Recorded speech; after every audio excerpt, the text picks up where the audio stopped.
Good morning student. BSc second year के विद्यार्थियों का जूलॉजी के इस लेक्चर में हार्दिक अभिनंदन है।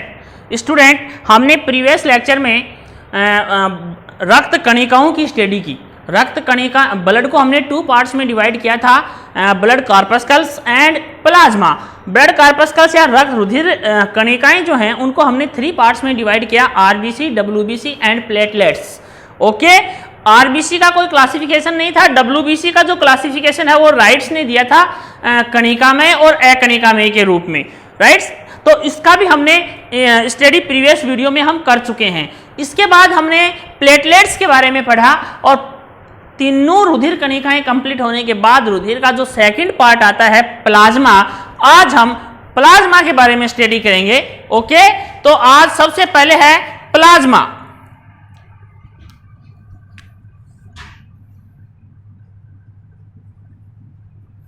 प्लाज्मा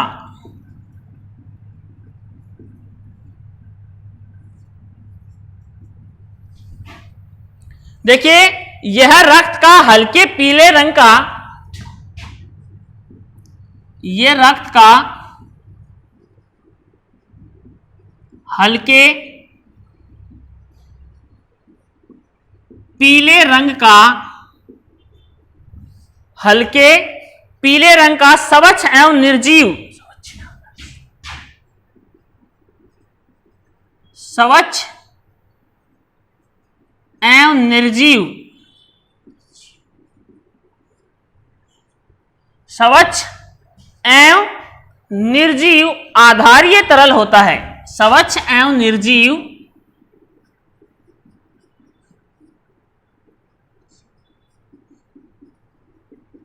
आधारीय तरल होता है, तरल होता है। ओके, इसके बाद देखिए कि यह रक्त का लगभग 5% भाग बनाता है,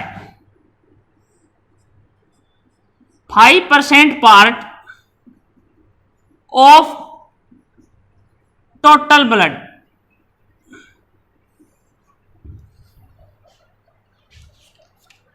कितने परसेंट भाग बनाता है रक्त का? ये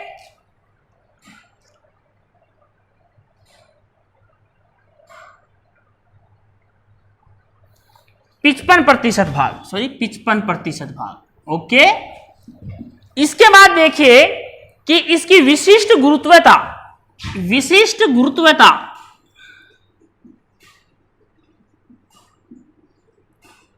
विशिष्ट गुरुत्वता, इसकी विशिष्ट गुरुत्वता 1.025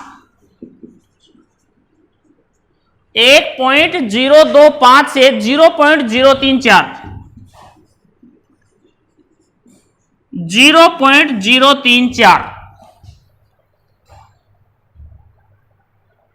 जल की अपेक्षा इसकी विस्कासिता,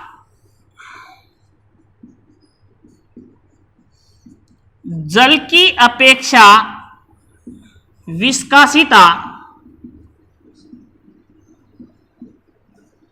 जल की अपेक्षा इसकी विस्कासिता 1.7 से 2.2 गुना अधिक। ओके, प्लाज्मा जो है इसके अंदर 90% जल होता है, संगठन 90% जल होता है, 7% प्रोटीन होते हैं, 7% प्रोटीन। ओके, 0.9% लवण, 0.9% लवण, 0.1% ग्लूकोज, 0.1% ग्लूकोज।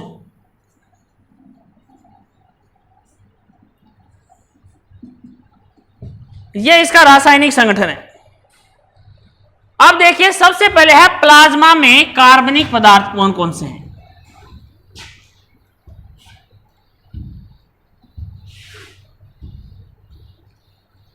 सबसे पहले है प्लाज्मा में कार्बनिक पदार्थ।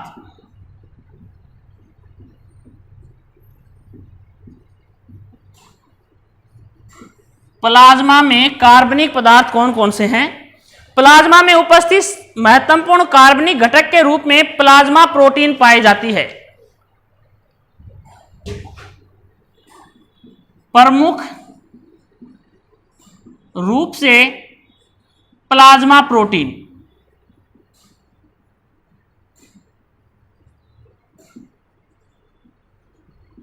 प्रमुख रूप से प्लाज्मा प्रोटीन पाई जाती है। यह प्लाज्मा का 6 से 8% जो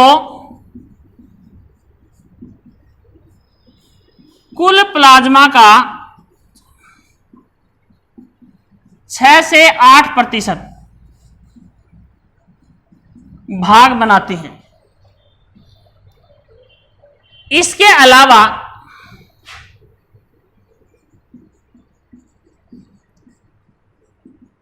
अलावा यूरिया, यूरिक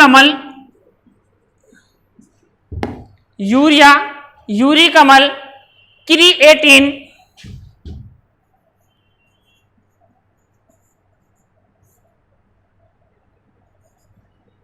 क्रिएटिन, अमोनिया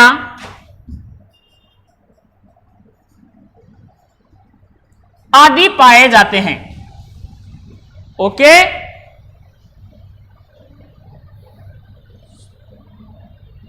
इसके अलावा कुछ विशिष्ट पदार्थ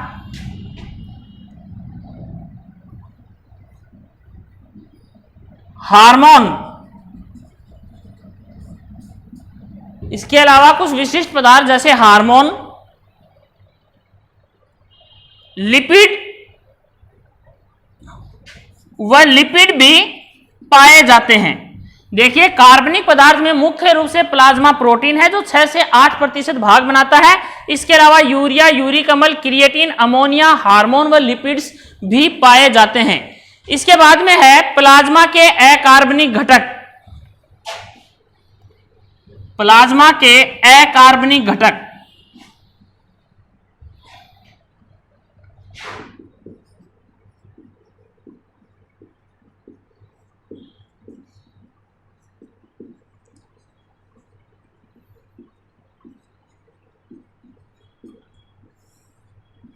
अकार्बनिक घटक कौन कौन से हैं? Sodium ion, potassium ion, chloride ion, calcium ion, magnesium ion, SpO4- ion आदि। ये सब अकार्बनिक घटक जो हैं वो पाए जाते हैं। प्लाज्मा में उपस्थित अकार्बनिक घटक 0.91% टोटल कितने होते हैं? 0.91% कार्बनिक घटक होते हैं, अकार्बनिक घटक होते हैं। ओके, इनमें सोडियम क्लोराइड की अधिकता होने के कारण NaCl की अधिकता के कारण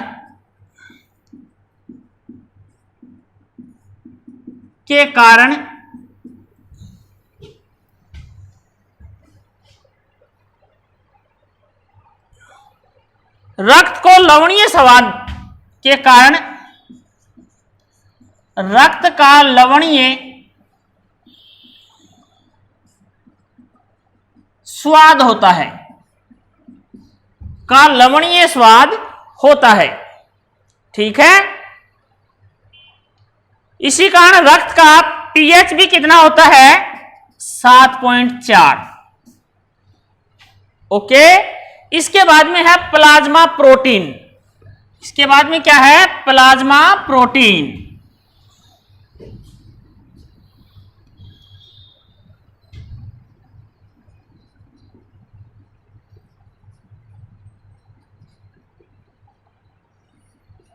प्लाज्मा प्रोटीन ये कुल प्लाज्मा का 6 से 8% ऑफ टोटल प्लाज्मा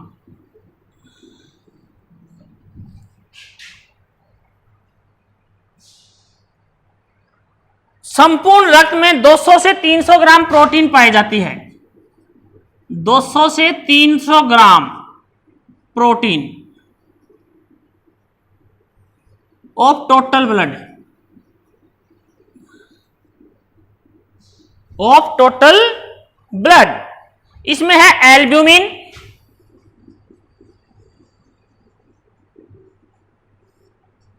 कितनी? 4 से 5%। ग्लोबुलिन,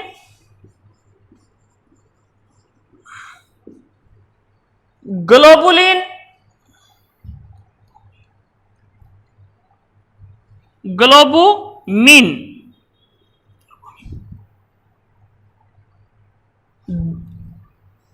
2.5%। फाइब्रिनोजन,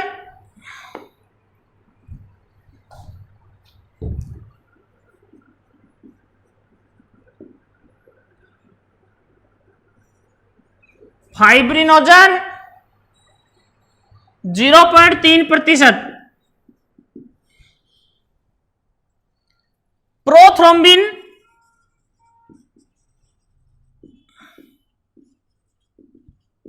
0.4%। एल्ब्यूमिन का आणविक भार 68,000, इसका मोलिकुलर वेट 68,000। ओके,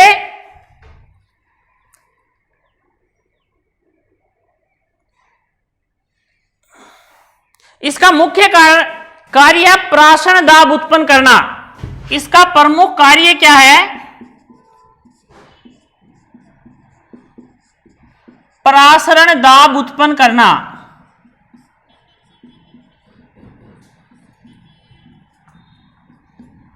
ओके, इसके बाद में है ग्लोबुलिन। इसका आणविक भार है 90,000 से 1,30,000।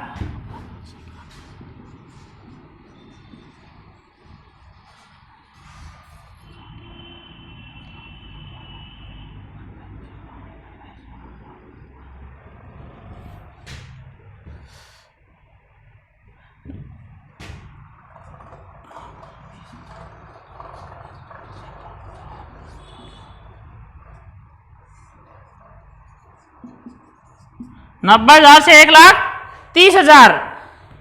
इसमें ग्लोबुलिन में 3 प्रकार की ग्लोबुलिन पाई जाती हैं, अल्फा, बीटा और गामा ग्लोबुलिन।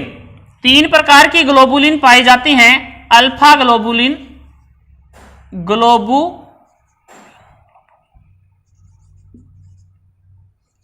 बीटा ग्लोबुलिन और गामा ग्लोबुलिन।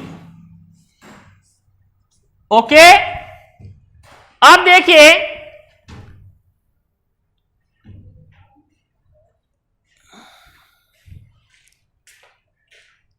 इसके बाद क्या है कि जो गामा ग्लोबुलिन है वो एंटीबॉडी का निर्माण करती है।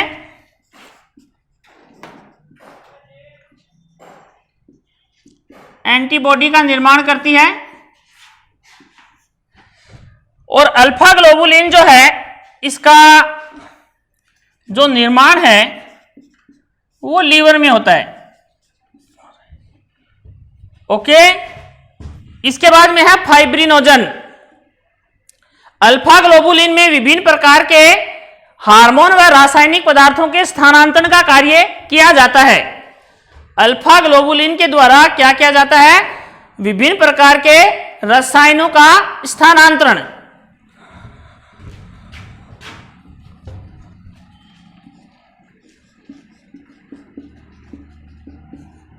रसायनों का स्थानांतरण किया जाता है।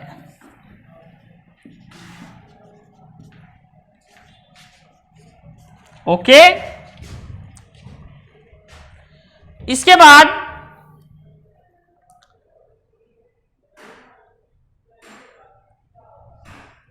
ये एंटीबॉडी का निर्माण कर संक्रमण से रक्षा।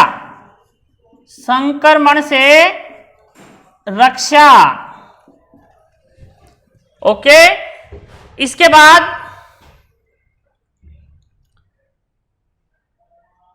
फाइब्रिनोजन व प्रोथ्रोम्बिन भी यकृत द्वारा उत्पन्न, यकृत द्वारा उत्पन्न, ये भी यकृत द्वारा ही उत्पन्न होती हैं। उत्पन्न किसके द्वारा? यकृत द्वारा। ओके। गामा ग्लोबुलिन है वो लिम्फोसाइट द्वारा उत्पन्न किससे होती है? लिम्फोसाइट द्वारा।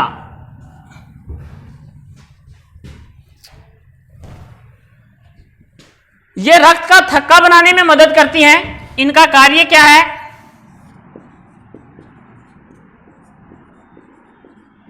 रक्त का थक्का बनाने में, रक्त का थक्का बनाने में मदद करती हैं। इसके बाद एक नंबर के क्वेश्चन में काफी बार कंपटीशन एग्जाम में भी पूछ लिया जाता है और यूनिवर्सिटी एग्जाम में भी कि सीरम क्या है? सीरम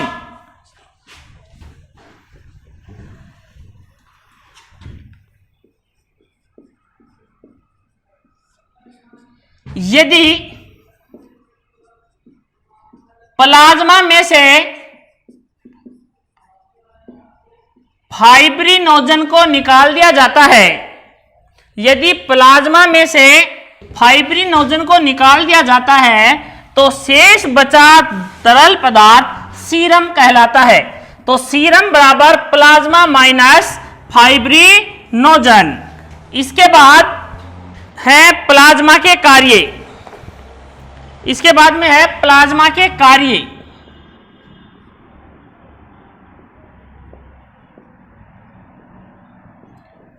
प्लाज्मा के कार्य नंबर 1, ऑनकोटिक दाब उत्पन्न करना। ऑनकोटिक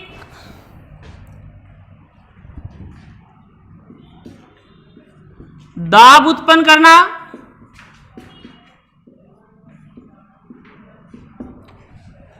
सेकंड है अम्ल क्षार संतुलन बनाए रखना। अम्ल क्षार संतुलन बनाए रखना। तीसरा काम है विस्कासिता प्रदान करना। रुधिर को विस्कासिता प्रदान करना। चौथा है रक्त स्कंदन में मदद करना।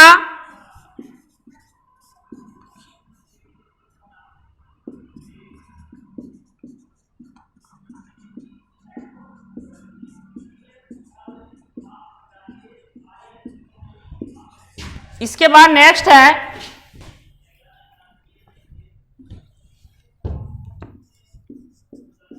रसायनों का परिवहन करना।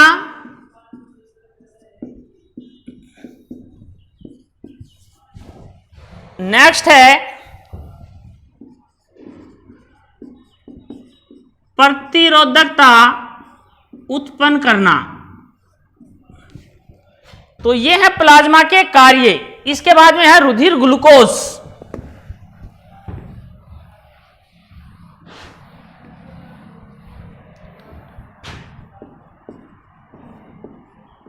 रुधिर ग्लूकोज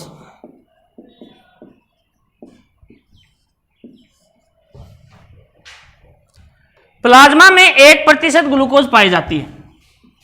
1% ग्लूकोज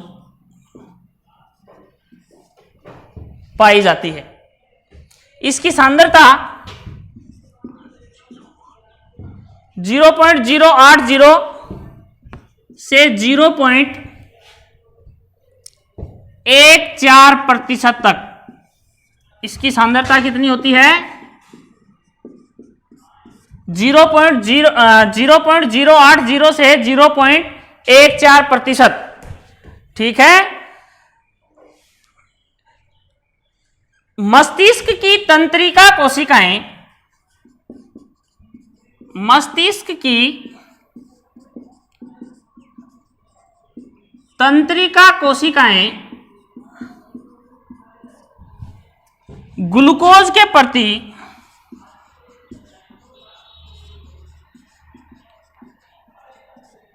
अधिक संवेदनशील होती हैं।